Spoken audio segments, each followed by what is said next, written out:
अजित पवारांना तुमचं कर्जाचं नाव सांगितल्या लगेच म्हणतात की राज्याची परिस्थिती नाही. परवाची गंमत सांगतो, ते कोल्हापुरातच तसं बोलले, काय राज्याची परिस्थिती नाही, 31 तारखेच्या आत कर्ज भरा.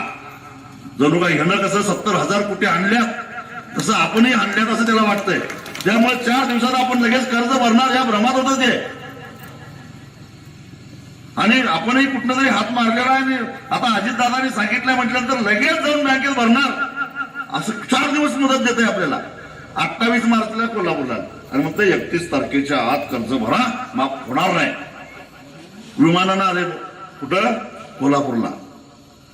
आणि तिथनं कलेक्टर ऑफिस मध्ये गेले. 16 मिनिटात गेले बरं का. किती मिनिटात?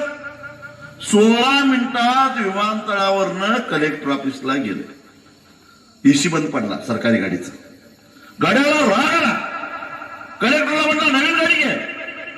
कलेक्टर म्हटलं मंजुरी घ्यावी लागेल. प्रोटोकॉल बाजूला ठेव, मी सांगतो म्हणून घे. का रे हरामखोरानं, इथं कुठला आला नेम? काय मेलो असता अजित पवार? 16 मिनिटं फक्त त्याला जर का एसी मिळाला नाही म्हणून उकाड्यानं हैराण झालेल्या माणसाला जर का नवीन गाडी घ्या म्हणून आदेश देतोय. अरे दिवसा डावळ्या एकाच दोरीला गळपास लावून बाप आणि मुलगा मारा लागल्यात. लाजा वाटल्या पाहिजे ना, दया यायला पाहिजे. त्याला दया येत नाही.